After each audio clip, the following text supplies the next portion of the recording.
Hello, good morning students. आज अपन अपना chapter fish वाला कंप्लीट हो गया था। अब मैं आपको एक जो स्टार्टिंग में फर्स्ट चैप्टर है वो स्टार्ट करा रही हूँ। ये चैप्टर थोड़ा लेंदी भी है और इम्पॉर्टेंट भी है, तो थोड़ा सा अपने को टाइम लगेगा, इसलिए मैंने इसको आज स्टार्ट किया है। अब ये देखो, जो फर्स्ट चैप्टर है नाम है पादप प्रजनन, परिभाषा, उद्देश्य एवं विधियाँ, plan breeding, definition, objective and method.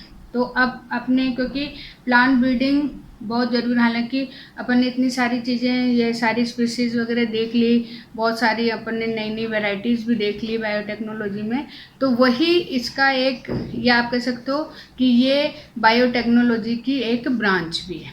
अब यहाँ पे देखो, सबसे पहले थोड़ा सा इंट्रोडक्शन है कि इंट्रोडक्शन में क्या है कि जैसे जब इवोल्यूशन स्टार्ट हुआ था या ओरिजिन अपना स्टार्ट हुआ था, तो उस समय जो है ह्यूमन को नहीं पता था कि क्या है ये प्लांट्स। उस समय वो लोग जैसे जानवर आज शिकार करते हैं, उसी तरीके से वो जो है इस शिकार पे ज़्यादा डिपेंडेंट थे।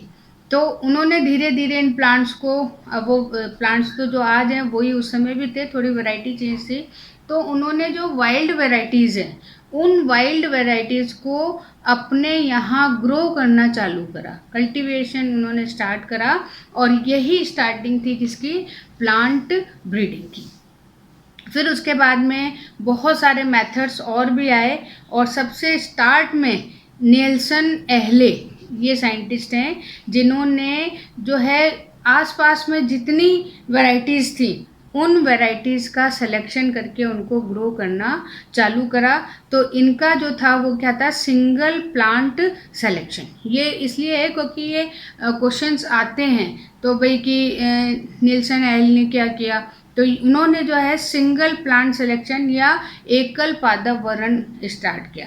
सिलेक्शन क्या होता है, वरण क्या होता है, किसी चीज़ का चयन करना, और वो चयन हम बहुत तरीके से कर सकते हैं, नॉर्मली भी कर सकते हैं कि जैसे आप कहीं प्लांट वगैरह को देख रहे हो तो आप कहोगे ये प्लांट अच्छा है, ये खराब है, तो जो हम आउटर या मॉर्फोलॉजिकल या बाह्य लक्षणों से जब हम सिलेक्शन करते हैं तो उसे हम क्या बोलते हैं, वरण या सिलेक्शन। फिर उसके बाद में देखो नेक्स्ट है जॉनसन 1903 में, इन्होंने प्योर लाइन थ्योरी को डिस्कवर किया, या ये थ्योरी दी।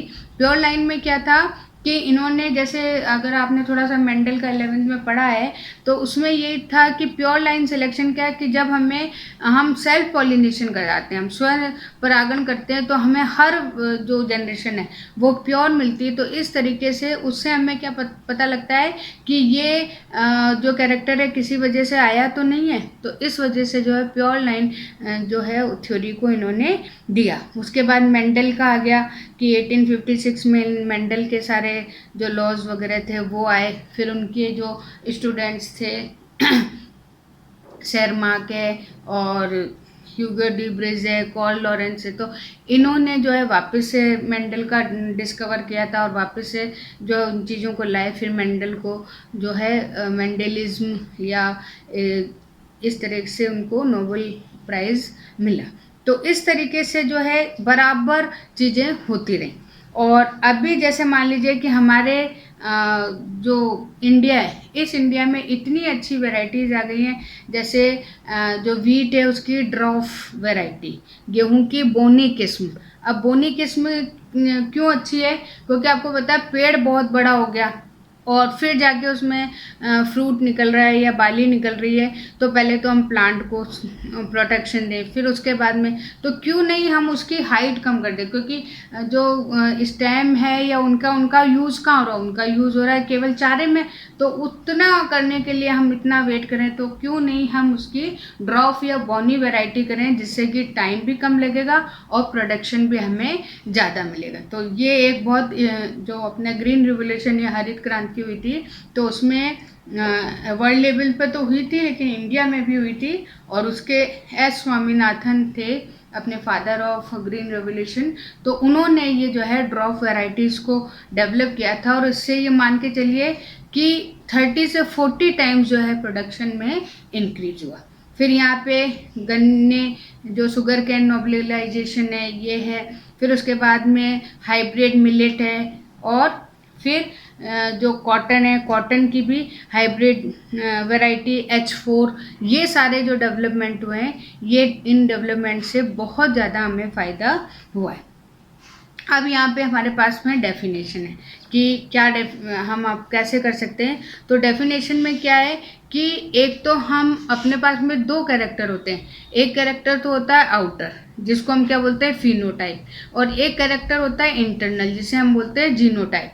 तो यहाँ पे हम प्लांट ब्रीडिंग से क्या कर रहे हैं, जीनोटाइप में चेंज कर रहे हैं, ताकि ये जनरेशन टू जनरेशन मूव करे, ट्रांसफ़र करे। तो ये जो जहाँ प्रोसेस किया जाता है, उस प्रोसेस की या उस ब्रांच को हम क्या बोलते हैं, प्लांट ब्रीडिंग, ठीक है ना। फिर उसके बाद में देखो, अब अपने पास में कुछ ऑब्जेक्ट्स हैं, ये थोड़े से, क्योंकि अब ये वाला चैप्टर बिल्कुल आपका ऐसा थ्योरेटिकली है, तो आपको सिर्फ ऐसे ही समझना पड़ेगा। अब अपने पास में ऑब्जेक्टिव ऑफ प्लांट ब्रीडिंग है, उद्देश्य हैं। सबसे पहला है अधिक उपज या हायर यील्ड। तो हमें पता ही है कि हम कोई भी काम करेंगे तो हमें प्रोडक्शन तो क्या चाहिए, ज़्यादा चाहिए। तो इसका भी जो प्लांट ब्रीडिंग है, उसका सबसे इम्पोर्टेंट या आप कह सकते हो जो मेन एम है, वो यही है कि प्रोडक्शन को हमें बढ़ाना है, और लगभग 20 से 25% जो है हम इस प्रोसेस के थ्रू अपने प्रोडक्शन को बढ़ा सकते हैं। फिर उसके बाद में है उत्पादन के गुणों में सुधार करना। हमने क्वांटिटी बढ़ा ली, लेकिन हमें क्वालिटी भी इंक्रीज करनी पड़ेगी, तो improvement in the quality of product. तो यहाँ पर भी हमने क्या करा है, ऐसी वेराइटीज़ जैसे इसमें स्वीट कॉर्न, ठीक है, आजकल बहुत बच्चे पसंद करते हैं, या फिर हमने कॉटन है तो उसमें लंबा थ्रेड वाला कॉटन तैयार करा है, और वो जो थ्रेड है वो लंबे के साथ साथ में थोड़ा सा स्ट्रेंथ भी उसकी अच्छी होनी चाहिए।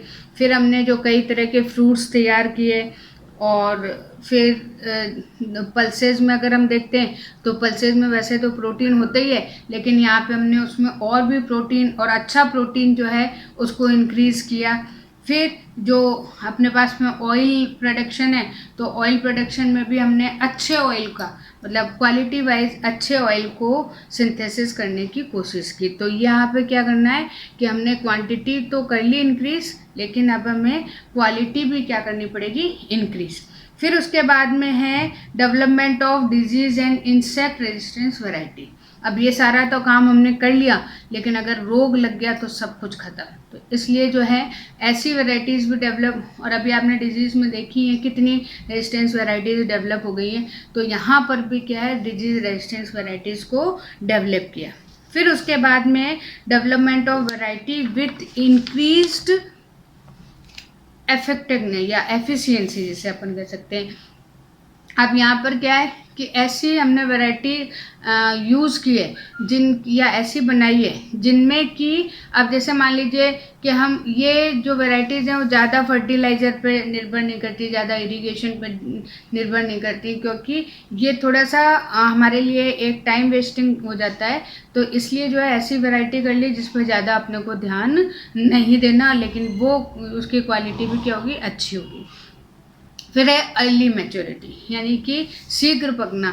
अब जैसे मान लीजिए कोई पौधा, कोई प्लांट है, वो 6 महीने बाद फूल दे रहा है, तो इतने टाइम तक हमें उसका बहुत प्रोटेक्शन रखना पड़ेगा। तो हम ऐसी वैरायटी डेवलप करें जो 3 महीने में ही हमें प्रोडक्शन दे दे, 3 महीने में ही हमें फ्लावरिंग दे दे। तो इस तरह से हम उसका कर सकते हैं। फिर है समकाल पक्वता या सिन स्कोरी मैचुरेशन। अब अपने पास क्या है कि जैसे मान लीजिए हम ने 2 वैरायटी एक साथ उगाई, अब कोई कभी कट रही है, कुछ में फ्लावर आ रहा है, कुछ आ रहा है, तो हमने ऐसी वैरायटी, जैसे मान लीजिए इसमें एग्जांपल भी मूंग उड़द है, तो अब हमने एक साथ बो दी, तो एक ही साथ वो मैच्योर हुई, एक ही साथ हमने उसका प्रोडक्शन ले लिया।